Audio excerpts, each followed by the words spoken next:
The rain had been falling since 4 o'clock, and by the time the lamplighters came out along Piccadilly, it had turned the colour of pewter and the temper of a thing that meant to keep falling for the length of a man's natural life. James Ravensgate had been riding back from Westminster with his collar high and his hat brim low, and he had been telling himself that the chill in his shoulders was nothing more than the consequence of a debate which had run an hour past its useful end, when his bay mare stopped on her own at the corner of Sackville Street and would not be pressed forward.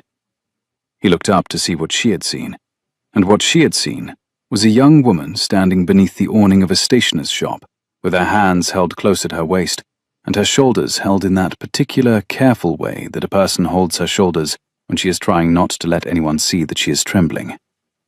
The awning was a poor one. It dripped at 4 separate places along its edge, and one of those places was directly above the crown of her head. Her bonnet was a dark colour, which had been a darker colour an hour ago. Her gown beneath the open pelisse was the same emerald silk she had put on at 3, for the optimistic reason that it was October and the sky had been clear, and the optimism of it now ran in a line of water from her hem to the cobbles, and gathered at her boots, in a way that told him she had been standing under that awning for at least a quarter of an hour. He swung down before he had finished telling himself to. "Madam," he said. She did not turn her head fully.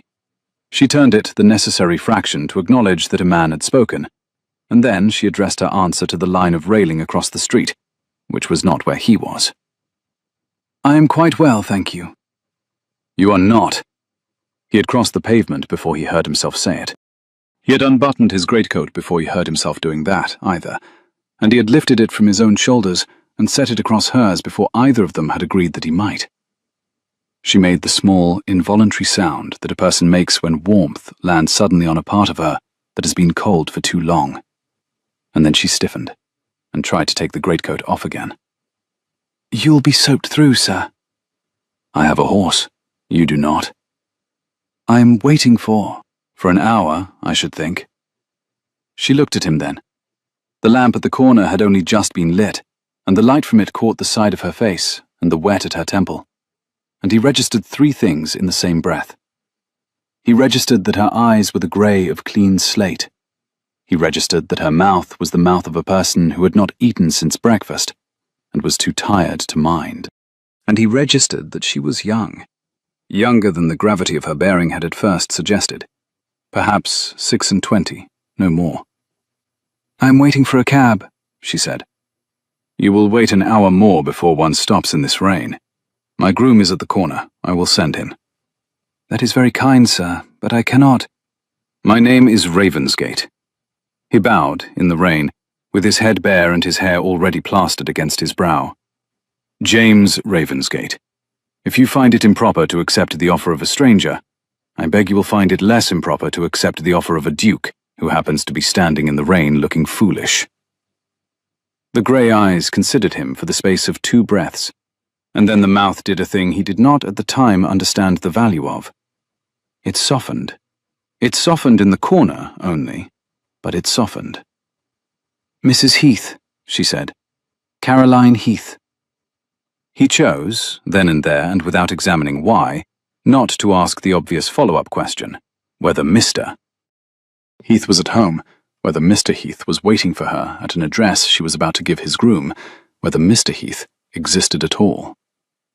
He bowed again, more shortly, and lifted his fingers to his lips and whistled once. Down the line of railings the groom's head came up, and the groom's heels came down, and within the space of a minute the boy was at his elbow. "Tom, a hackney, quick!" "Your Grace." The boy was gone. Ravensgate turned back to Mrs. Heath, who was holding the lapels of his greatcoat closed at her throat with one gloved hand, and who had not, after all, given the greatcoat back. "You are very wet, sir," she said, with the careful courtesy of a woman accustomed to being looked at and accustomed to not appearing to notice it. "It is October. I shall recover." "You have not put your hat back on?" "I have not, no." "It is a great deal of trouble for a stranger." "It is no trouble at all. May I ask where you are bound?" She hesitated. He saw the hesitation. He did not press it. "Half Moon Street," she said at last. "The east side, number 12. "Half Moon Street," he repeated, fixing it. "Tom will see you to the door. He has my coat upon his arm. You will tell the driver the direction. Will you give me your gloves?" She looked at him as though he had spoken in a language she had recently mastered but did not yet trust. "My gloves?" "They are wet through. I have a pair of dry ones in my saddlebag. They will be too large, but they will be warmer than the ones you are wearing, and you have at least 11 minutes of cab ride ahead of you before a kitchen fire." She drew off the wet gloves slowly. He registered, in the catalogue of registered things, that her hands were not the hands he had expected. They were the hands of a woman who had at some recent point in her life lifted and carried things that wanted lifting. Her fingers were long, the knuckles a fraction roughened, and there was a fine streak of ink along the side of her left middle finger that the rain had blurred but not quite washed away. He gave her his gloves. They were too large. She put them on anyway. "I shall return your coat, Your Grace," she said. "There is no occasion to." "There is every occasion to." "Then it must be at a moment when you are not at risk of further pneumonia." She almost smiled. He saw it. He stored it. The hackney rolled to the corner with Tom on the box beside the driver, and Ravensgate handed her up himself, because the step was high and the cobbles were slick. As she settled inside, his greatcoat heaped about her shoulders, she leaned forward and looked at him from beneath the dripping brim of the bonnet that had not, in the end, saved her. "Why?" she said. "Why what, madam?" "Why this? You did not know me a quarter of an hour ago." He had been asked many questions in his life. He had answered most of them adequately, and a few of them well. This one, he answered with whatever came first to his mouth. "Because you were trembling," he said, "and there is nothing I am less able to bear, in this world, than the sight of a woman trembling under a thing that ought to have been a roof." The cab started. He watched it to the corner. He watched until it turned out of sight into the lamp-lit grey. Only then did he climb back onto the bay, who had been waiting with the patience of the female sex. And only then did he discover that his teeth were chattering after all. He arrived at Ravensgate House in Hanover Square some 20 minutes later, dripping onto the marble of the entrance hall, and was met by his butler with an expression which conveyed, all at once, that something had occurred in his absence, that something was disagreeable, and that something would not, alas, be improved by the absence of a greatcoat. "Your Grace." "Marsden." "Your Grace's coat." "Was lent to a woman in the rain. Tom will return without it." "Mr. Carmichael is in the study, I assume?" "He is, Your Grace. He has been for above an hour. He says it cannot wait until the morning." James Ravensgate climbed the stairs of his own house with a wet ridge of hair across his forehead, and a piece of news in his solicitor's hand which, on the face of it, ought to have driven Caroline Heath, the awning at the corner of Sackville Street, and the grey eyes of Clean Slate entirely out of his mind. They did not. It was an unsettling discovery, and he would notice it again at intervals across the evening. But he did not, at this point in the story, understand what to do with it. Mr. Carmichael rose as Ravensgate entered the study. He was a man of 50, with the habits of a man of 70. He had served the Ravensgate dukedom for 19 years. He had served the late Duke through the catastrophic 4 winters that had ended in the present Duke's accession. And he had served the present Duke through the 3 winters since, and his face wore the careful pallor of a man who has just been told a thing he had hoped not to be told this season. "Your Grace," he said, "forgive the hour. You have been my father's solicitor and mine for almost 2 decades, Carmichael. You may forgive yourself the hour. What has occurred?" Carmichael produced from the leather pouch at his side a sheaf of paper, bound at the corner with red tape. He laid it on the desk, and turned the topmost page with the careful precision of a man laying out a chessboard. "Marbury has filed in Chancery this morning. The motion is for a writ of partition and an account. He is claiming, in form, that the estate is improperly held, that the conveyance of 3 winters ago, by which the late Duke's debts were retired, was procured by what he calls—" Carmichael paused and read from the page, "an undisclosed party operating without lawful standing." Ravensgate did not, for the moment, sit. He stood at the desk, with one hand braced against its edge and the other hanging at his side, and he read the line a second time, as Carmichael's finger traced beneath it. "Undisclosed party," he said at length. "He means the patron. He means the patron, Your Grace. He has been asking that question for 2 years. He has been asking it. He has now learnt the trick of asking it in chancery. The patron. 3 words which had stood at the centre of Ravensgate's adult life, in a way he was, in his quieter moments, ashamed to admit.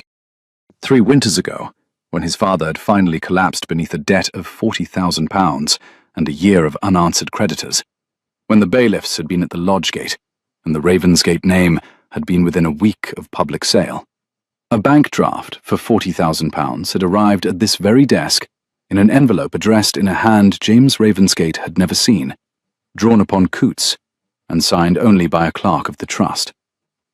There had been a single sheet of paper enclosed. "It is the wish of the undersigned," the sheet had said, "that this draft serve to retire in full the encumbrances upon the estate and house of Ravensgate. The undersigned desires no acknowledgement, no return, and no inquiry as to the identity of the giver. The undersigned wishes the Duke of Ravensgate well in his new tenure." It had been signed simply, "A debtor of the late Duke, who has at last come into a position to pay." 3 winters. 3 winters of trying not to think too often about who the debtor had been. 3 winters of accepting, slowly, that some debts cannot be repaid, because their creditors do not wish them to be. 3 winters of building the estate up around a piece of paper which had asked, in the gentlest possible terms, never to be asked about. And now, Marbury. What does he hope to do, Carmichael? He hopes, Your Grace, to compel disclosure. If the patron is named in court, the conveyance becomes a matter of public record. If the patron's standing is impeachable, if he or she had any kind of disqualifying connection to the estate, or any improper motive, or any history of insolvency, or any of a dozen things, Marbury will move to set the conveyance aside. If the conveyance is set aside, the debt revives. If the debt revives, the estate is once again exposed to its creditors. If the estate is exposed, Marbury moves in. Marbury moves in. It was an old story between the cousinship. Edmund Marbury was Ravensgate's distant cousin on the paternal side, the only male issue of a line which had once been the elder line, until a marriage 3 generations back had quietly stripped it of its consequence. Marbury had grown up in the modest house his father had been able to afford, and had grown up watching the Ravensgate carriages turn into the Ravensgate gates. And Marbury had, for a quarter of a century, mistaken the chance of birth for an injury done to him personally. He had been waiting for the Ravensgate dukedom to fall over since he was 16 years old. He had very nearly seen it fall over 3 winters ago. He had not entirely forgiven the patron, whoever the patron was, for catching it. Ravensgate sat down at last. He folded the paper carefully and tapped it once on the desk, and looked across at Carmichael with the steadiness he had taught himself in the first month of his tenure, which was the steadiness of a man who has no intention of letting his solicitor see him afraid. "How long do we have?" 6 weeks to file a response. The court will hear the motion the 3rd week in December. And the patron? Carmichael paused, and Ravensgate registered that the pause was not, this time, a lawyer's pause. It was a friend's pause. "Your Grace, I have been asked by the Patron's Trust on 3 separate occasions across the last 3 years to give certain warnings should the question ever come into court. I have given those warnings in writing to the Trust's principal solicitor as recently as Michaelmas. I have not received a reply. The Trust is a blind one. I do not know the patron's name. I do not know the patron's address. I know only the name of the solicitor who handles the Trust, and that gentleman is a man of such professional rigidity that I would sooner ask a stone for the time of day than ask him to break a confidence." You know the name of the trust solicitor? I do. Tell me. Carmichael hesitated. Mr. Pinsent, Your Grace, of Lincoln's Inn. Pinsent. Ravensgate sat with the name a moment, turning it. Send word, in the morning, that I should be glad of a quarter of an hour with Mr. Pinsent at his convenience. Send word also that I do not intend to ask him a single question about the identity of his client. I intend only to ask him whether, in his professional judgment, the client wishes still to remain undisclosed in the face of a motion that may unmask the client without consent. Your Grace, he will refuse to meet you. He may refuse. Let him refuse for himself. And Marbury? Marbury we will address tomorrow. I am too wet tonight. Carmichael allowed himself the very small smile he permitted himself once a quarter, when his Duke said a thing his late father had been incapable of saying, and he gathered up his papers and tied them once more with red tape, and bowed himself out into the corridor. Alone, Ravensgate stood and walked to the window. The rain had thinned. The square below was empty. A single hackney was turning out of the south corner, with its lamp lit, and its driver hunched, and its passenger invisible behind the streaming glass. And James Ravensgate, Duke of Ravensgate, watched it go, and thought of a woman in an emerald silk gown the colour of the river under summer, with the rain running off her hem, and a name that had been given to him with a hesitation he had registered, but had not, at the time, examined. Mrs. Heath, she had said. Caroline Heath. He thought of the ink along the side of her left middle finger. He thought of how she had said the address. Half Moon Street, the East Side, number 12, with the slight emphasis on the words that a person uses when she is repeating a thing she has only recently learnt to say aloud.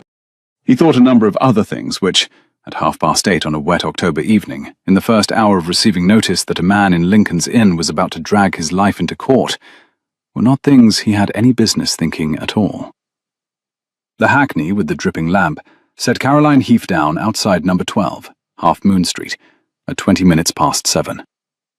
The groom, Tom, handed her down with the careful neutrality of a servant who has been instructed, by a master who is no longer in the carriage to instruct him, to behave as though the master is. He carried the greatcoat as far as the threshold, and there, at her request, returned it to her arms. He bowed. He took his fee, which she pressed upon him though he protested, and he went. The butler at number 12, who had been Caroline's father's butler and was now Caroline's, opened the door himself, and stood without speaking for the space of 3 seconds, while he registered what his mistress had upon her shoulders, and what she did not have upon herself. Miss Heath? Stevens? You are very wet, Miss Heath. I am aware of it. Mrs. Tilney has set a fire in the small saloon. Tell her there will be no dinner. A tray in my room. And the... She lifted the wet greatcoat slightly. Stevens, I shall need a tailor's pressing and a clean wrapping, and it must be returned tomorrow before noon. Address it to Ravensgate House, Hanover Square. There will be no card. If Stevens had ever heard a more interesting sentence spoken on the threshold of number 12, Half Moon Street, his face did not, in this hour or any of the hours which would follow over the coming 6 weeks, allow that fact to be inferred. Very good, Miss Heath. She climbed the stairs. She did not look at herself in the looking-glass at the first landing, because she did not wish to see her face yet. She climbed to her own dressing-room, where Sarah, the maid, was waiting with 2 warmed towels and an expression that managed to convey both relief and inquiry without troubling her mouth. Sarah. Miss. There has been a kindness from a stranger. I shall need to think about it before I can speak of it. The gown is ruined. I do not mind. Lay out the indigo, please, for the morning. I shall not be dining. Yes, miss. It was an hour later, in her own sitting room, with the fire built up and the windows shuttered, and a single glass of warmed wine standing untouched at her elbow, that Caroline Heath did at last allow herself to look at the name she had not, until this point, allowed herself to think. Ravensgate. She had been 26 for 2 months. She had been the head of her own household for 3 years. She had been the principal of a blind trust, established at her own request and entirely without her family's knowledge before her father's death, for the same 3 years. She had been the patron of the Ravensgate estate for the same 3 years. She had never seen the Duke of Ravensgate. She had seen him, this evening, on the corner of Sackville Street in the rain, with his hat off and his hair plastered to his brow. And she had given him a name which was not, strictly, an untruth. Caroline Heath had been her mother's name, and her own, but which had been chosen for the express purpose of not being a duchess's name, or a viscount's daughter's name, or any of the things which might cause a man with the bearing of a duke to look at her with the particular eyes that men of his class had been looking at her with for 3 seasons. He had not looked at her with those eyes. He had looked at her with the eyes of a man who had registered that a person was trembling and had failed, in some essential function of his being, to walk past. She set the wine down without drinking it. She rose. She crossed to the small desk by the window, lifted the lid, and drew out, from beneath 2 folded letters and a pressed sprig of last summer's lavender, the worn paper which was the only paper she ever kept in that desk drawer. It was a letter, 4 years old, 3 sides written in a hurried, boyish hand, which had run out of room near the end, and had crossed itself at right angles in the manner of a brother who has run out of paper before he has run out of things to say. It was addressed to her. It was signed, simply, Robert. Her brother had been lost at Waterloo, of a chest wound he had carried for 2 days, in a barn outside Mont-Saint-Jean. He had not been lost alone. He had gone, his sergeant had written her afterwards, with his hand in the hand of his commanding officer, who had refused to leave him, though 3 other men of the same rank had been waiting on the same officer for orders. The commanding officer's name had been written in her sergeant's letter, and she had read the name once, on the morning the letter had arrived, and she had then folded the letter and put it in the drawer with her brother's letter, and had never opened the sergeant's letter again. She had not needed to. She had read the name once and had remembered it, and the name had been Ravensgate. The man at Waterloo had been the present Duke's father. The present Duke's father had been carried off 3 years afterwards, by debts.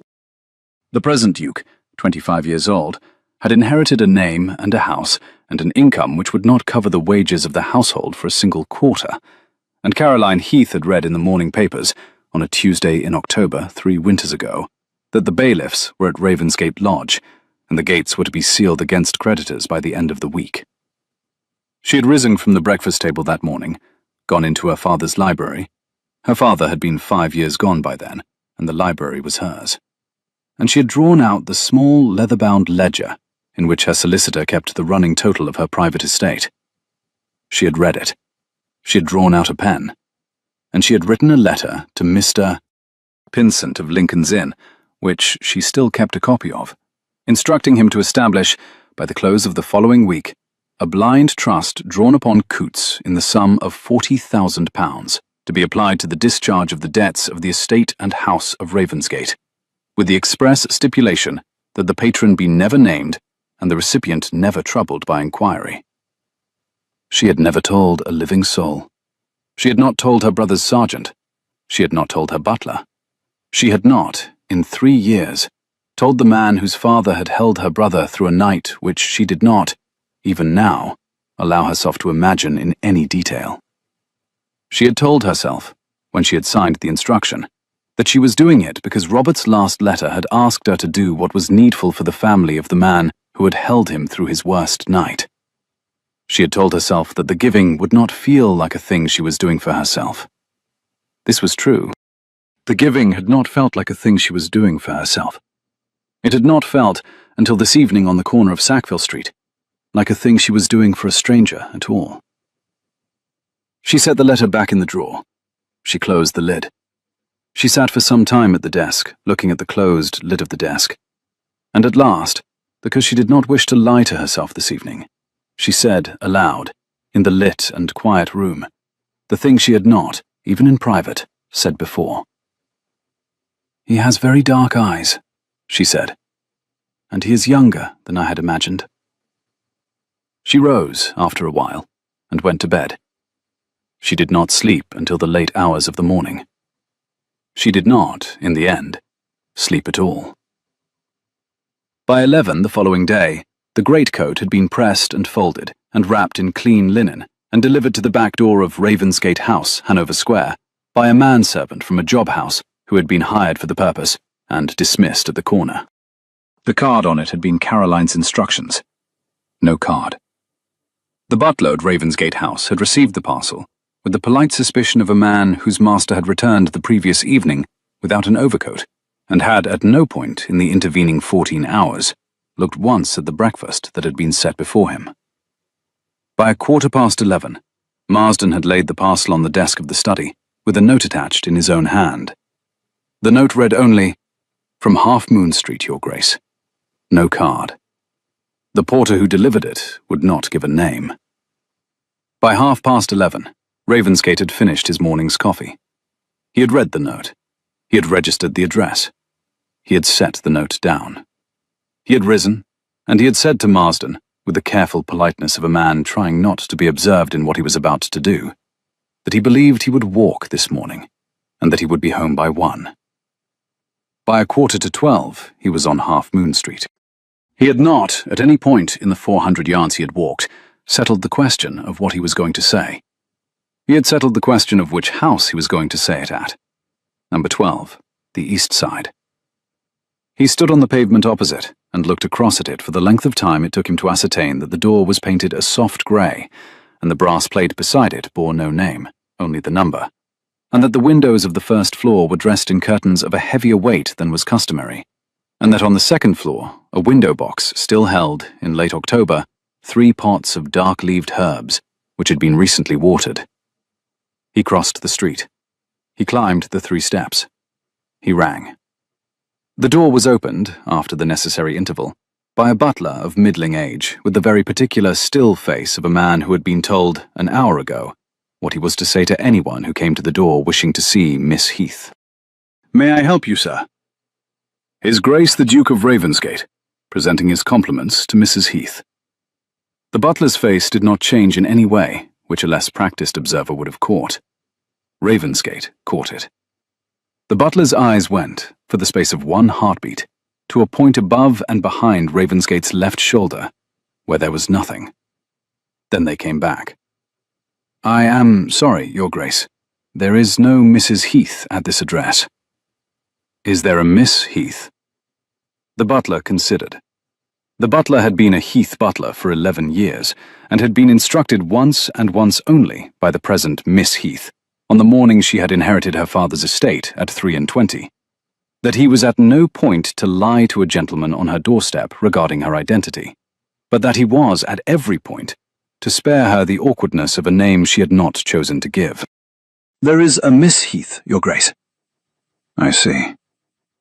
Ravensgate had taken the half-breath that a man takes when a thing he had half suspected has been confirmed. He did not flinch from it. He held it.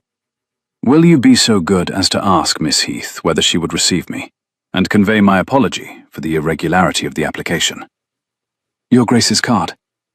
"You may say that the gentleman who came to the door is the gentleman she met at Sackville Street last evening. You need not, in the first instance, say anything else." The butler bowed. The butler closed the door. The butler climbed the stairs with the steady tread of a man choosing not to hurry. 3.5 minutes later, the door was opened again, and Caroline Heath stood in the doorway of her own small saloon in a morning gown of an indigo so deep it was very nearly black, with a bone-coloured shawl at her shoulders, and she watched the Duke of Ravensgate cross the threshold of her house with the steady eyes of a woman who had already, some time in the last hour, decided that there was no point in pretending. "Your Grace?" "Miss Heath." The use of the proper name landed between them with the small, clean weight of an admission. He bowed. He bowed properly, this time, as a gentleman bows to a lady in her own drawing-room. She closed the door behind him. "You knew," she said. "I did not know. Your butler has confirmed it. I had suspected, when you gave the name yesterday evening, that you were not Mrs. Heath. I did not, until now, know that you were Miss Heath. What gave it away? You said the address as if you had recently learned to say it aloud. She considered this for a moment, and then she did the thing she had done once the day before, at the corner of Sackville Street. The corner of her mouth softened. That is observant of you, sir. It is the unfortunate habit of a man who has spent 2 years in Chancery. Will you sit down? It was not a question. He took the chair she indicated, which was opposite a small fire and a low table on which a coffee service had been laid out, and from which no coffee had yet been poured. She poured for him. Her hand, he registered, was perfectly steady. He registered also that her cuffs at the wrist were not quite at the wrist, which was the small slip of a woman who was dressed in haste and turned them back too far, and he found the slip touched him in a way that nothing about her composure had. Will you tell me why you came to my door, Your Grace? I had thought to thank you for returning my coat. You have a butler to do that. I had thought also to apologize for the impertinence of yesterday's address. I addressed you as a married woman. You did not correct me. I should not have asked, but I had no business assuming, and I have come to express my regret. You have not asked. I have not. You came to my door, Your Grace, to find out who I was. You had every right to. I gave you a false name. You gave me the half of a name. I do not consider that a falsehood. That is generous of you. It is not generous. It is accurate. She set the coffee pot down. She folded her hands in her lap. She lifted her eyes, the grey of clean slate, he confirmed, in this light, and held his. Your Grace, I will not lie to you in my own drawing room. I am Miss Caroline Heath. My father was Viscount Heath of Westmore, raised to the peerage by the Prince Regent in 1808. He has been gone 5 years. I am his sole surviving issue. I live at this address with 3 servants and a housekeeper. I am unmarried. I am of age. I am at no immediate risk of pneumonia, and shall return your kindness as best as I am able, once I have decided in what coin the kindness ought to be returned. Is there anything further you would wish to know about me before we proceed to coffee? There is, he said, but I shall not ask it today. And what is it that you will not ask today, Your Grace? I shall not ask, he said, with the careful steadiness of a man who has read a great deal in a face across a coffee table at noon, why you have not married. I think the question is impertinent on a first call. I think also that I would not, if you answered it, know what to do with the answer. She looked at him for the length of 2 breaths. She poured a second cup. That, she said, very quietly, is a useful kind of restraint, Your Grace. I shall remember it. And then, because she had not yet decided what to do with her own restraint, and because the morning was cold and the coffee was warm, and the man across the low table had eyes the very dark colour of wet bark in late autumn, she lifted her cup, and she drank. They spoke for the next 40 minutes, of small things and one large one. They spoke of the rain in the afternoon, and the season's slowness in starting, and the inadequacy of the awning at Hatchard Stationer, which had, Caroline observed, lost 3 of its supports the previous winter and never been mended. They spoke of the Foundling Hospital, where the Duke held a place upon the board, and where Miss Heath, it transpired, had taken to attending the Sunday committee in her father's old chair. They did not speak of patronage. They did not speak of Chancery. They did not speak of why the conversation, at the second cup, had begun very gradually to incline toward the future tense. When he rose, at the chime of 1, she rose with him, and walked him as far as the doorway of the saloon, and no farther, because she had drawn the line of her propriety there, and had no intention of moving it within the first hour of his acquaintance. Will you call again, Your Grace? I will call again. When? Tomorrow, if you will receive me. I will receive you. He bowed. She did not curtsy, quite, but she inclined her head with the precise economy of a woman who would not be condescended to under her own roof. The butler closed the door behind him. She stood for some time in the empty saloon, with her hand still upon the back of the chair he had been sitting in. The coffee in his cup had been finished. The coffee in hers had not. She found, on examining the cup, that she had spent 40 minutes drinking very nearly none of it. This struck her as ridiculous, and she laughed once, briefly, into the quiet room. And then she said aloud the second sentence she had said aloud in this house in the space of 24 hours. "He must not know," she said.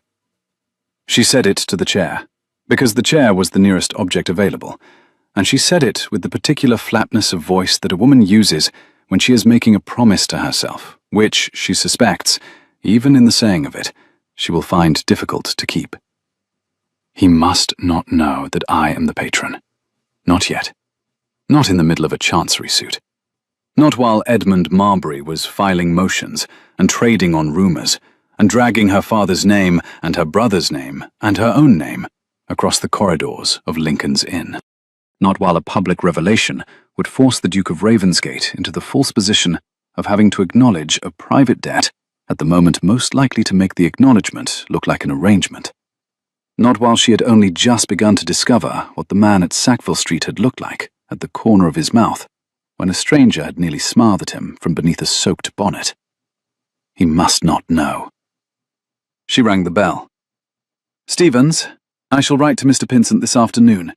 He will need to come to me at his earliest convenience. Send a boy." "Yes, Miss Heath." "And Stevens." "Miss." "I am at home this morning to no one but His Grace." "Very good, miss." By the third week, he had called 11 times. By the fourth week, he had called 20.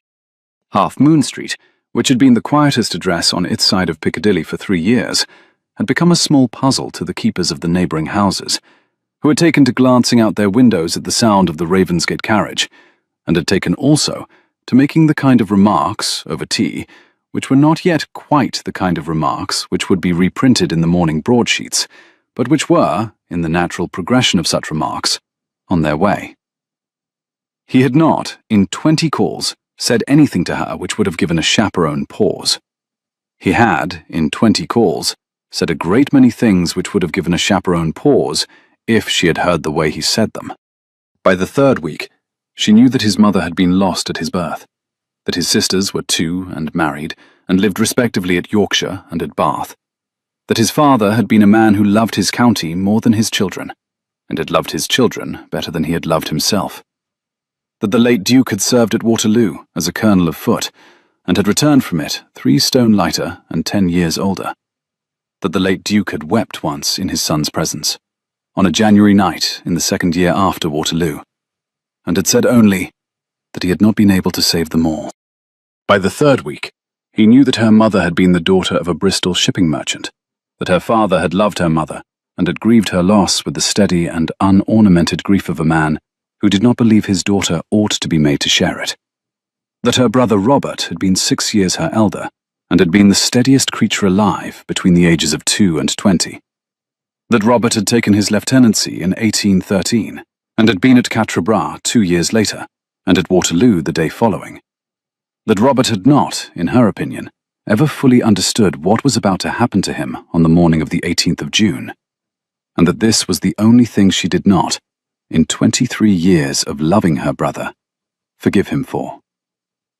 He did not, in the third week, ask her whose hand had held her brother's at the end. She did not, in the third week, volunteer the answer. She was determined, between Tuesday and Friday of the fourth week, that she would not allow herself to feel for him what she had begun to feel for him, until she had concluded the chancery business in such a manner that the feeling could not be made to look transactional from the outside. This was a sensible determination. It lasted, as such determinations generally do, until Friday afternoon at 4:15, when she opened a parcel which had been delivered by a porter in the Ravensgate livery, and found within it not the volume of Coleridge's letters which she had requested from him at his last call, but a small carved horse of cherry wood, no larger than her thumb, with one ear chipped, and the saddle strap whittled in a hand which she knew very well. She knew very well, because she had watched it whittled at Westmore Park in the summer of 1810, when her brother Robert had been 14 years old, and had been spending 3 weeks of August carving wooden horses to give as Christmas presents to the children of the tenants. She had been 10. She had sat at his elbow on the bench by the river, She had watched the saddle strap take shape under his thumb. She had not seen the horse since the Christmas it had been given. She sat down where she stood. There was a note in the parcel. It was in Ravensgate's hand. It read, in 9 words, "I found this at the bottom of his desk." She did not, for some time, do anything at all. After a quarter of an hour, she did the thing she would later, in less guarded moments, allow herself to call the moment she had given up on the sensible determination of Tuesday to Friday. She rose. She put on her pelisse. She walked, without taking the carriage, the 8 minutes from Half Moon Street to Hanover Square, and she went to the back door of Ravensgate House because she did not, this afternoon, wish to be seen at the front. She rang the back bell. The butler opened the door, registered the lady upon the step, and let her in without a word. Ravensgate was in the study. The carved horse was in her hand. He rose when the butler announced her. He did not, in the moment of rising, finish whatever it was he had been writing. "Miss Heath." "Where," she said, "did you find this?" "At the bottom of my father's desk. It was wrapped in a piece of waxed paper. There was no note. I have only just opened the drawer this week. We have been a long time in setting his papers in order. I did not know whose it was. When I had it in my hand." "You guessed?" "I guessed. The whittling is the whittling of a boy. The wood is cherry. He whittled it at Westmore. I would have known the hand. It is in the way he cuts." "It is." "He gave it to my father, I think." "He gave my father a great many things he ought to have given me, and 1 or 2 he ought to have kept for himself. I had not known he had given anything to yours." "I had not known either. But the date on the waxed paper." He turned and lifted a small folded square from the desk and held it out. He had written the date upon it, in his own hand. June the 18th, 1815. He had been carrying it, I think, in the morning. He had not, by the evening, been able to deliver it. She took the waxed paper. She unfolded it. The date was in her brother's hand, and underneath the date were 2 further words written hastily in pencil. "For him." The room went very quiet for the count of 4. He waited. He waited as a man waits beside a person whose grief has just been handed back to her after 7 years of being put away. After some time, she said, without looking up, "Thank you." "There is no thanks, Owing." "There is. You did not have to bring it to me." "I would have had to bring it to you if I had had to carry it on horseback to Devonshire in a snowstorm." She looked up. Her eyes were wet. They were not, by any stretch of the term, weeping. They were the wet of a person who has registered that an act of attention has been performed for her and has not yet decided what to do with it. "That is a very particular way to speak, Your Grace." "It is." "Why?" "Because I think you have, for some time, been carrying a thing for me which I have not been told about. And I think that the carving of my father's horse, even at second hand, is the smallest fragment of the return I would be willing to make if I knew what to make it for." He had not, in 9 words, said it. He had 9/10 of said it. She closed the waxed paper carefully and laid it on the desk. She lifted the small carved horse and put it in his hand and closed his fingers about it. She did not let go of his fingers immediately. "Keep it," she said. "He gave it to your father, not to mine. It is yours." "I cannot." "You can. It was meant for him. He would have wished you to have it. And—" her breath caught for a moment, and then she steadied herself. "And it is the only thing of my brother's which I have ever given to anyone. I should like to know that, when I have given it, it was to the person who would understand what it weighed." She let his fingers go. He put the carved horse carefully on the desk beside the waxed paper, with the precision of a man laying down a thing he intended, at some near point, to take up again. "Will you stay?" he said. "For coffee?" "For coffee?" "Yes." She stayed for coffee. They did not, on that afternoon, speak of patronage. They did not speak of chancery.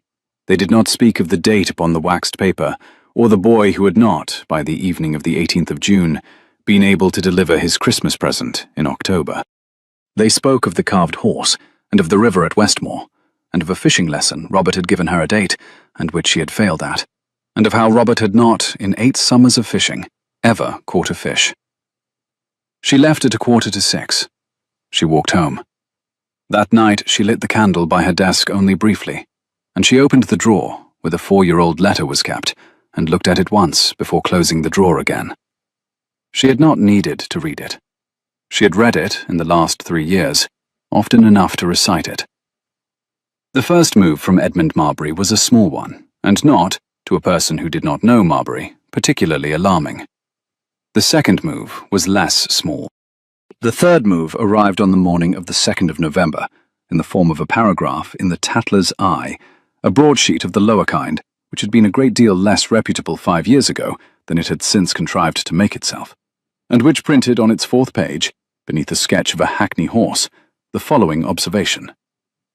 It is whispered in the better drawing-rooms of the West End that a certain great house, lately come into the hands of its present holder by an arrangement which his late father did not, in his lifetime, see fit to disclose, has recently been receiving the attentions of a certain unmarried lady of considerable but recently acquired fortune, whose family connection to the late establishment cannot, by the most generous reading, be called distinguished. The connection between the unnamed lady and the irregularity of the conveyance is at present unproven. That it ought to be proven, in the interest of the public, is the considered opinion of this paper. Ravensgate read the paragraph at 7:20 on the morning of its publication, in the breakfast room of his own house, and read it 3 times to be certain he had not misread it. Then he set the paper down. He stood. He sat. He rang. Marsden. Your Grace. Send to Mr. Carmichael. I want him by 9. Yes, Your Grace. And Marsden. Your Grace. My carriage at 8:30.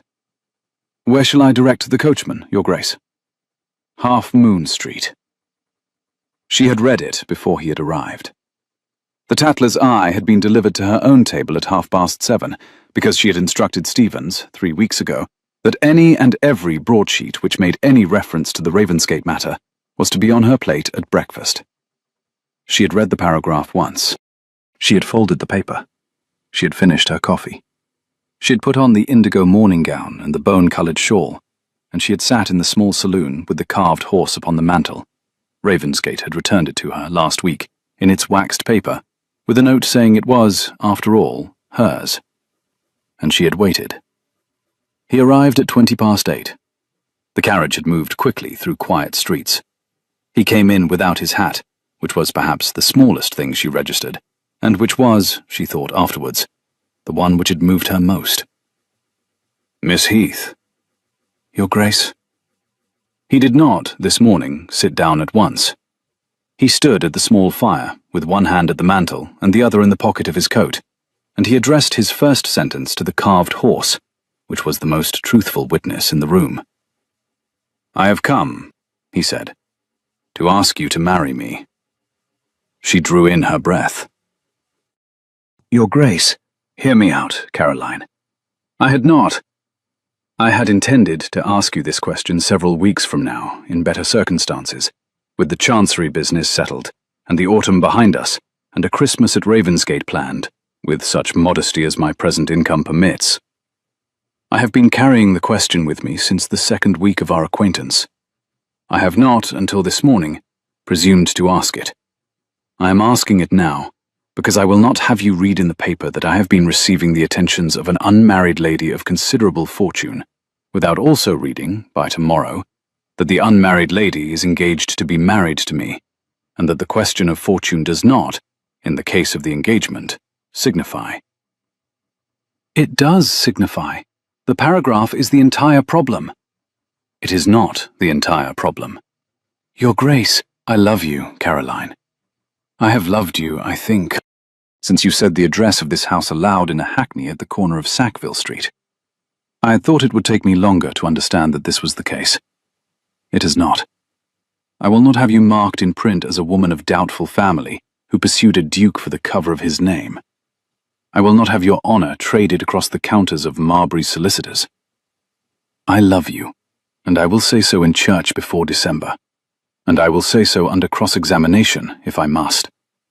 If you will not have me for love, take me for the cover. Take me for whatever you find available.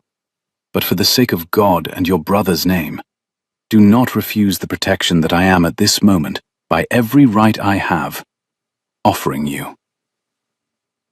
She had risen. She did not know, in the moment, that she had risen. She crossed to the fire and stood on the other side of the mantel from him, with one hand on the cherrywood horse, and she said, in a voice that was not, even to her own ear, quite the voice she had begun the morning with, I will not take you for the cover, Caroline, and I will not, this morning, take you for love, Caroline. You are doing the right thing for the wrong reason. You are doing it on the day the paragraph has come out.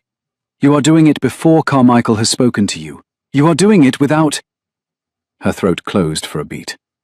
The next word would have been a betrayal, and she would not, even at the height of her objection, be the first to break the line of restraint they had held between them for nearly a month.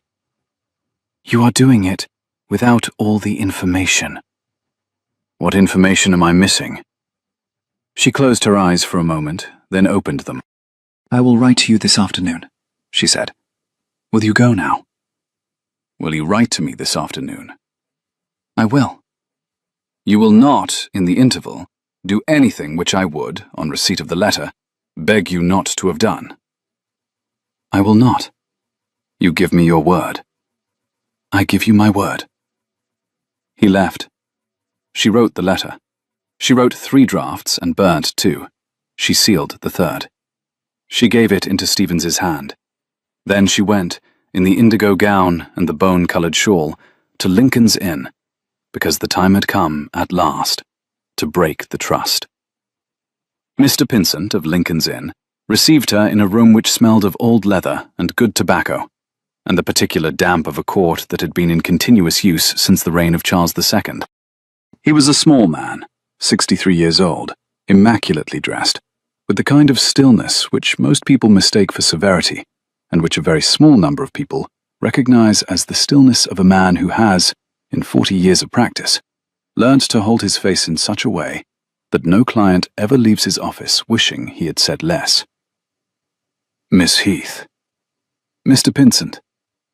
He did not, this afternoon, offer her tea. He had read, 3 weeks ago, the same paragraph that had appeared this morning in the Tatler's Eye, with the difference that he had read it as an unpublished draft on the desk of a colleague at Marbury's chambers, where he had been on other business. He had been, ever since that hour, the most carefully composed and the most quietly afraid man in Lincoln's Inn. You have come, Miss Heath, to instruct me to discontinue the blind trust. I have come, Mr. Pinsent, to instruct you to disclose it. Not discontinue. Disclose. To whom? To the present Duke of Ravensgate. By a letter from your hand, in your office, this afternoon, if you can manage it. Addressed to him at Ravensgate House, Hanover Square, conveying the identity of the patron and the substance of the original instruction of October 1812. Pinsent did not, for a moment, reply. Miss Heath, I am aware of the irregularity of asking it of you. The instruction at the time of the Trust's establishment was for perpetual non-disclosure. I am the principal of the Trust. I am of age. I am of sound mind. I am instructing you to amend the perpetual non-disclosure clause to a disclosure to the Duke, and to the Duke alone, with my signature and seal upon the amendment in your presence this afternoon. The disclosure is to remain confidential to him. It is not, on any account, to be made known to Mr. Marbury or to Mr. Marbury's representatives. Miss Heath, you understand that any disclosure made by my hand in writing may, in Chancery, be subpoenaed by the opposing side. Marbury is within his rights to compel me to produce my correspondence with the Duke if he can show cause. I understand. You understand also that if the disclosure becomes a matter of court record, your patronage will become a matter of public record, and the consequences for your reputation. I understand, Mr. Pinsent. I understand them very thoroughly. I will not have the Duke ask me to marry him without knowing whom he is asking. The slightest, the most fractional change moved across the face of Mr. Pinsent of Lincoln's Inn. It was not a smile. It was the muscular cousin of a smile that lawyers permit themselves once a decade. Miss Heath, you will sign the amendment in this office in 20 minutes' time. I will draft it in your presence. The letter will be at Ravensgate House by 5:30. I will, on this occasion, deliver it myself. Thank you, Mr. Pinsent. It is not, I beg your pardon, it is not, I think, a small thing you have asked me to do today. I have asked you, Mr. Pinsent, to do the thing my brother would have asked me to do had he lived to see this morning. I have asked you to behave as though the courts of England were a place where the truth might still occasionally be heard. I am sorry to make the request of you. I am not, at this point in the matter, willing to ask it of anyone less honest than yourself. He bowed. He said nothing further. He drafted the amendment. She signed it. The letter went out by Pinsent's own hand at 5 o'clock. The boy at Ravensgate House received it at 5:20. Marsden took it up to the study at 5:30. Ravensgate had been at the desk for 2 hours, writing nothing. He broke the seal. He read the letter. He sat at the desk for a quarter of an hour without moving. Then he got up. He did not, at any point in the quarter of an hour, ring the bell. Caroline returned to Half Moon Street at 7:20. She climbed the stairs to her own sitting room. She did not go to the window. She did not light the second candle. She sat in the small armchair beside the fire with her hands folded in her lap, and she did the thing she had not, in 3 years of being the principal of a blind trust, allowed herself to do at any point. She let herself believe, for 1 full minute, the worst thing it was possible to believe. He had courted her for the connection. The proposal had come, not from need, but from calculation, the only kind of need a duke could afford. He had not known, yet, that she was the patron when he had come to her this morning. He had suspected. He had suspected for at least a week, perhaps longer. The carved horse had been a test, deliberately laid. Pinsent's letter would confirm what he had already begun to assemble in the second drawer of his father's desk, and the marriage would be the elegant resolution he required. A Duchess of Ravensgate, who, by virtue of being a Duchess of Ravensgate, could not be subpoenaed against the Ravensgate interest, and whose patronage, on becoming the property of her husband at the moment of the marriage, would cease to be evidence of an irregular conveyance and would become, instead, the unimpeachable settlement of a bride upon her own husband's estate. He had not lied to her. He had loved her. He had loved her precisely as much as he had needed to. He had asked her in the same hour the paragraph appeared because, by the calendar of his own interest, this was the hour the asking was most needed. She had been a season's diversion, no more. She had been the convenient solution to a chancery problem. She had been a fool to believe that a man of his standing had, in fact, stopped his horse at Sackville Street because she had been trembling. She held the belief in her hand for a full minute. She held it the way one holds a hot iron, without setting it down, without dropping it, registering the burn. At the end of the minute, she set the belief down, deliberately and without ceremony, and she rose, and she crossed to the writing desk by the window, because she had promised, before she had let herself believe the worst, that she would not act upon any version of the worst until she had heard from him directly. The letter she had written him at 3 was already in his hand. The letter Pinsent had written him at 5 was now also in his hand. She had given her word. She would, on her word, wait. She waited. She waited until midnight. She waited until 2. At 2:15, when no carriage had stopped, no letter had come, and no knock had been heard at the door, she allowed herself the second and final luxury of the evening. She rose from the chair by the desk, and she stood at the window in the dark, and she looked out at the empty street, and she said aloud the second sentence of the day she had not been able to say in the light. "I will leave by 2:15, she said, "and I will not write to him again." She was, when she said it, already in the position of having waited until 2:15 without him having written to her. She was using the language of futurity to dignify a thing that had, in plain fact, already happened. She knew this. She let it stand. She went to bed at 3. She did not sleep. The letter from Ravensgate arrived at 9:30 the following morning.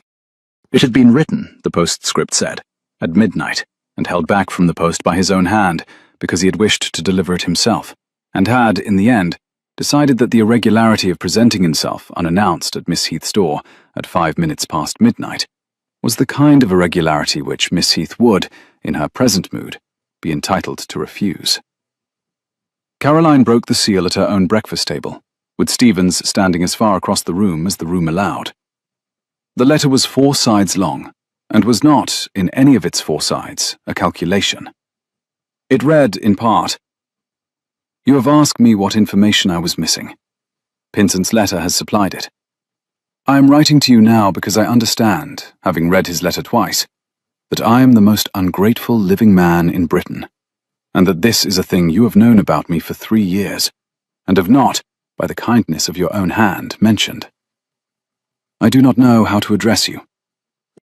I have spent the hours between 5 o'clock and now turning the question of what I owe you in my mind, and I have concluded, in the end, that what I owe you is in no way related to the conveyance of October 1812, and is in every way related to the woman who stood at Sackville Street on a wet evening last October, and was, in spite of everything I now know about her, prepared to give me her gloves. I withdraw, by this letter, the proposal of marriage I made you yesterday morning at 8:20. I withdraw it because I do not wish you ever to be in the position of wondering whether I asked it because of the conveyance, or because of the paragraph in the Tapler's Eye, or because of the Chancery suit, or for any reason at all other than the one I gave you. I will make you the same proposal again, if you will let me, on a day when none of these other reasons are in operation. I will make it at Christmas, or at Easter, or at any hour after the suit has been settled and the paragraph has been retracted, and the patronage has, by my own action and not by yours, been placed beyond any imputation of impropriety. I will make it when the only thing left in the room is the question of whether you will have me. Until that hour, I beg you to consider yourself in no way committed to the proposal of yesterday morning, in no way obligated by my expression of affection, and in no way pursued in any way whatsoever by me, unless you wish to be. The patron's gift of 3 winters ago was not, and is not, the property of the present Duke. It was, and is, the gift of a private creditor to a private debtor. I have written to Carmichael this morning, instructing him to enter a counterpleading at Chancery, declaring the conveyance the act of a third party of unimpeachable standing, and resisting any motion that the patron be named. If Marbury wishes to have the patron's name, he will have to have my own first. I will give him neither. I love you, Caroline. I have loved you since Sackville Street, and shall continue to love you whether you marry me or not, and shall be ashamed for the rest of my life if my ingratitude to you has cost you a single hour of further sleep. The carved horse is yours. The greatcoat was a thing I had 10 of. The gloves were of no consequence. I remain your servant, in whatever measure you will permit me to be. R. She read the letter 3 times. She set it down. She walked to the window. She lifted the carved horse from the mantel, where she had set it down the previous afternoon, before going to Lincoln's Inn, and she stood at the window, with the horse in her hand, and the letter on the breakfast table, and the morning sun thinning the last of the autumn fog from the railings opposite, and she said aloud, to no one in particular, and to herself in every particular, I have been a great fool. Stevens, across the room, permitted himself no expression of any kind. Stevens? Yes, Miss Heath.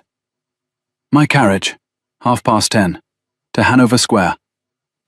Yes, Miss Heath. She did not reach Hanover Square at 10:30.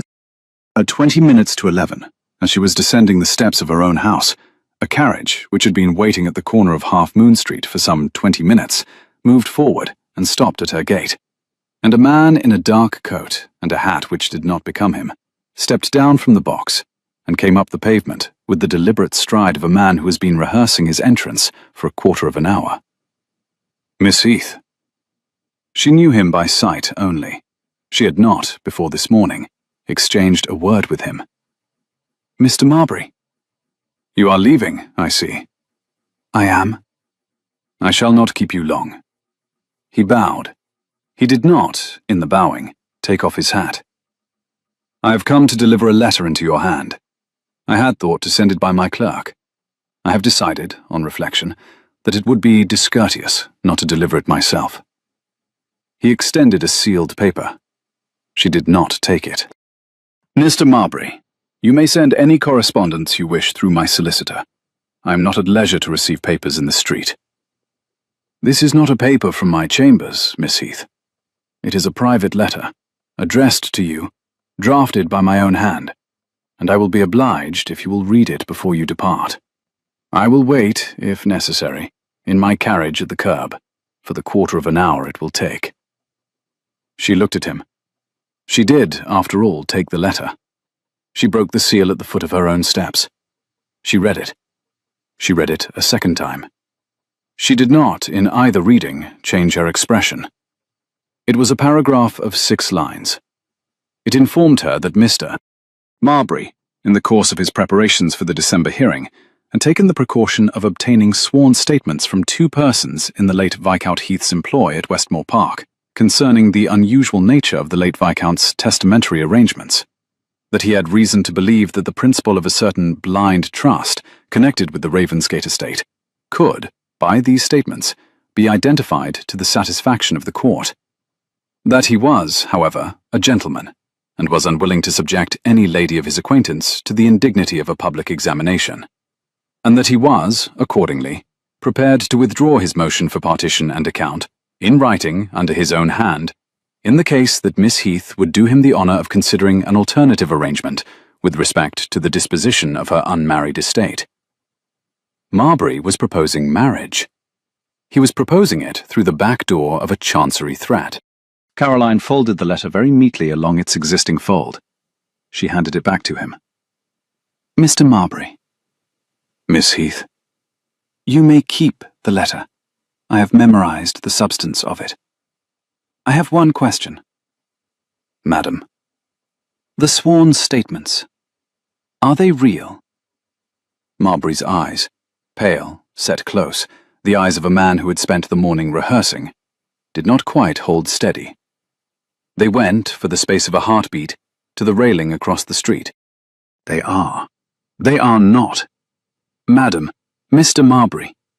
My father had 4 servants at Westmore Park in the year of his death. 3 of them are deceased. The 4th is my own housekeeper and has been since I was 12. If you wish to claim that you have sworn statements from any of them, you have either forged the statements or fabricated the deponents. In either case, you have committed an indictable offence in the course of attempting to extract a private compact from me on a public pavement at 10:30 on a Wednesday morning. Good day to you. Miss Heath, you have not considered— I have considered everything, Mr. Marbury, including the carriage I am about to enter. You are blocking the path between myself and that carriage. I will give you the count of 3 to step aside. He stepped aside on 2. She entered the carriage. She gave the direction to her coachman, in a voice steady enough that the coachman, who had been in her father's service for 15 years and knew the various pitches of his mistress's voice as well as he knew the gait of the off-horse, registered for the first time in 3 years that something in the carriage above his shoulder had changed. Hanover Square. Yes, miss. The drive took 11 minutes. She did not, in any of the 11 minutes, look out of the window. She held the carved horse in her gloved hand the entire way. She arrived at Ravensgate House and was conducted to the study without a card being sent up. Ravensgate was already on his feet when she entered. He had been at the window. He looked, she noticed, as though he had not slept either. Caroline. Your Grace. I have your letter from yesterday afternoon. 3 times, now. I have read it 3 times. And mine of this morning? This morning? You have not yet had it. It was to have followed me here by an hour. I imagine my courier is, at present, knocking on your front door. Marston will give it to you in due course. It says, in summary, that I have been a great fool, that I am sorry to have been one, that I read your letter at 9:30, and have spent the intervening hour discovering that I am also a great coward, and that I should be obliged if you would, on receipt of this letter, regard the conversation of yesterday morning as not entirely closed. He had not, since she entered the room, taken his eyes from her face. Caroline. Edmund Marbury was waiting at the corner of my street. What? He waited for me 20 minutes. He had a letter. He has offered to withdraw his motion at Chancery in exchange for an alternative arrangement with respect to the disposition of my unmarried estate. He has fabricated sworn statements. He intends to use them, if I refuse him, to subpoena Pinsent and identify me as the patron in open court. He has done it on a pavement, James. He has done it with witnesses passing on the other side. He is, I think, near the end of his rope. Ravensgate did not for a moment speak. He crossed to the bell pull. He rang twice. Marsden appeared at the door. Marsden, send to Mr. Carmichael. I want him here within an hour. Send also to my cousin Lady Branscombe at Bruton Street. Inform her that I shall be obliged for her presence at 1 o'clock. Send also to Mr. Pinsent of Lincoln's Inn. Inform him that I shall require a quarter of an hour with him at 4 o'clock, and that he is to bring with him such papers as he holds, in his strong room, relating to a private matter of which he has been the steward for 3 years. And Marsden, Your Grace, 2 cups of coffee. Now. The door closed. Ravensgate turned back to her. You did not have to come. You did not have to write. Caroline. Yes. Will you marry me? Not today, not on a Wednesday at the height of a Chancery suit. On a Friday, in late December, in a church in St. James, in the presence of every person who has ever paid 3p for a copy of the Tatler's Eye. Will you marry me then, because you wish to, and not for any other reason, and not because the bargain is being struck on a pavement in Half Moon Street by a man who has fabricated witnesses? She took the carved horse from her glove. She set it on the desk between them. She put her ungloved hand upon it, the way a person sets a hand upon a Bible. On the condition, she said, that you do not, today or any day after, refer to my fortune or to my patronage as part of the bargain. The trust I made was for my brother. The fortune I have was my father's. The hand you are asking for is my own. The three are not the same thing. They will not be conflated. They will not be conflated in this room, or in St. James's Church, or in Chancery, or in your father's drawing room at Ravensgate when we go there at Christmas. Will you agree to that? I agree to that. Then on that condition, yes, James, I will marry you. I will marry you in St. James in late December. I will marry you in front of every 3p reader. I will marry you in any month and any church and any condition you choose.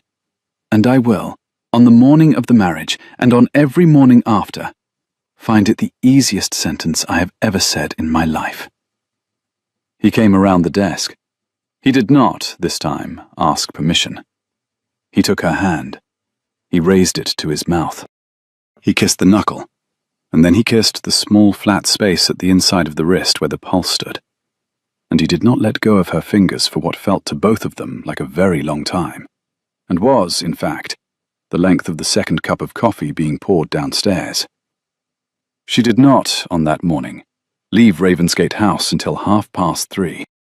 They sat for 2 of those hours at the desk with Carmichael, 3 with Pinsent, and the last with Lady Branscombe, who had been Ravensgate's mother's first cousin and was the most respected dowager in Hanover Square, and who, on understanding the matter in full, set down her tea, removed her gloves, and observed, in the dry middle voice she had used for the same purpose for 60 years, that there had not, in her recollection, been a more disgraceful piece of work in Chancery since the late King George had been alive, and that she would, with the Duke's permission, take it upon herself to call upon the editor of the Tatler's Eye that very afternoon and inform him that the next number of his paper would either contain a printed retraction of the paragraph of the 2nd of November, or would contain, on its first page, an open letter from herself, in which the editor would be named, The paragraph would be quoted, and the source of the paragraph would be identified by name.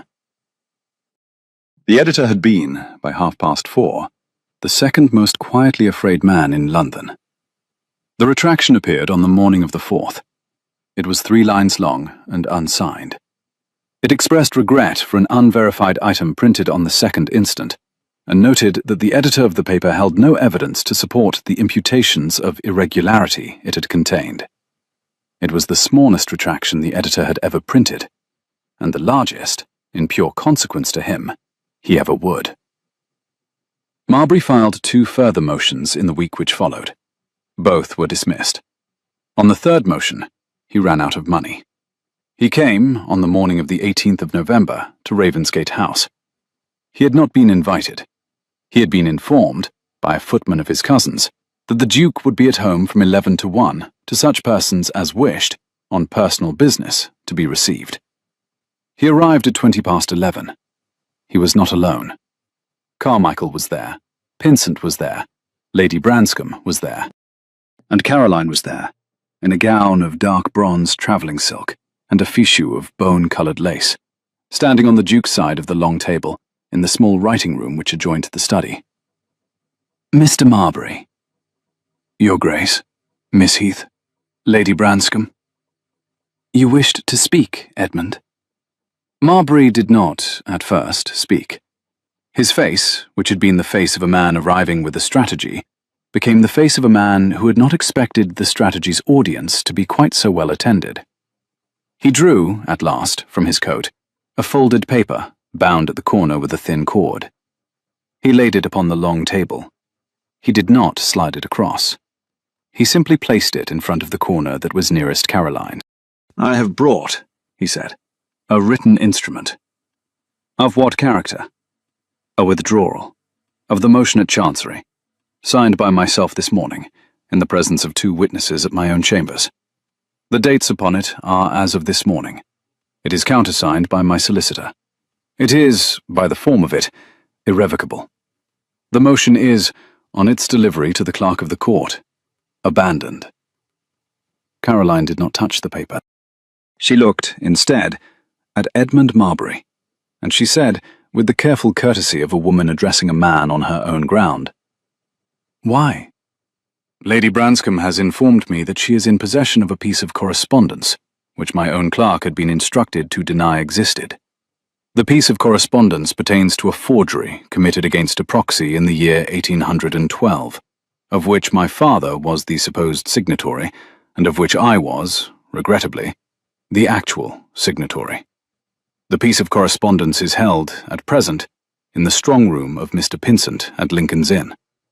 I have been given to understand that it will remain there, on the condition that my motion is withdrawn this morning, and is not refiled by any party representing my interest, now, or at any future date.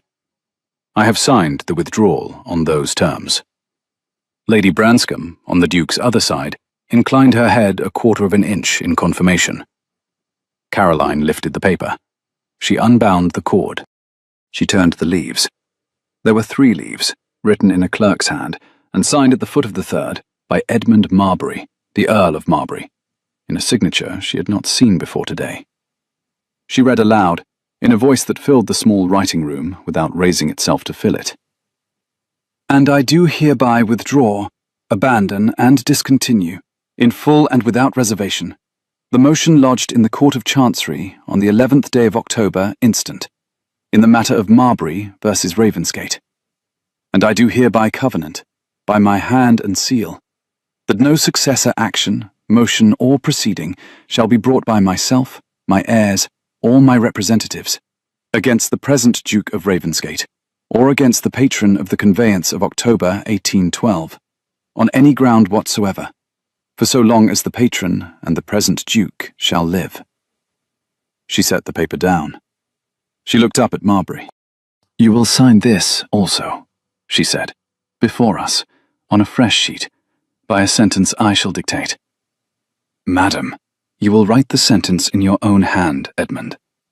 You will write that you regret the publication of the paragraph in the Tatler's Eye of the 2nd of November, and that the source of that paragraph was yourself. You will sign that sentence. You will date it. You will give the sheet to Lady Branscombe. She will not, while we live, publish it.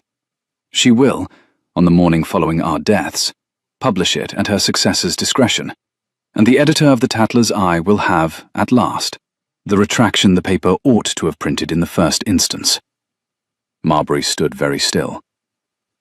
Caroline, you will address me as Miss Heath, Edmund, for the present, and as Her Grace from December the 23rd forward. He swallowed. He looked, for the smallest fraction of a second, at the table. Then he asked Carmichael for a pen. Carmichael provided one. Marbury sat. He wrote. He signed. He dated. He handed the sheet to Lady Branscombe, who folded it once, slipped it inside the inner pocket of her shawl, and said nothing. Mr. Marbury, you may go. Marbury rose. He bowed, awkwardly, to the company. He took up his hat. He left. The door closed. The room, for half a minute, said nothing. Then Lady Branscombe, in the dry middle voice she had used for 60 years, observed, He was a very stupid boy at 6, and he has gone on getting stupider. I confess I had thought he would, by 40, have steadied. I see he has not. James, my dear, ring for sherry.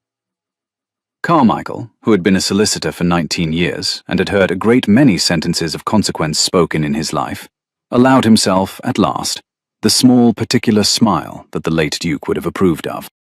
Caroline, on the Duke's side of the table, lifted the carved horse from her reticule. She had not put it down since she had picked it up at Half Moon Street that morning, and set it gently on the table beside the withdrawn motion. It is yours, she said to James quietly. It is ours, he said. They were married on the 23rd of December at St. James's Church. The bride wore a gown of ruby silk under a fur-lined pelisse of deep amber, because the morning was bitter, and because she had, at last, decided to do at least one thing in her life for the entirely shallow pleasure of being looked at in a colour she liked. The groom wore the dark Ravensgate green, with the small carved horse stitched into the inner pocket of his coat over the place where his heart sat. Lady Branscombe sat in the front pew. Mr. Carmichael sat behind her with Mr. Pinsent. The church was full. The Tatler's Eye, by some quiet arrangement with its editor, did not, on the day following, print a paragraph of any kind upon the matter. Christmas at Ravensgate was the small one which the present Duke's modest income permitted, and was the largest one which the house had seen in a quarter of a century. Snow fell on the morning of the 26th. The carved horse stood on the mantel of the library, between 2 bayberry candles. The library fire was lit.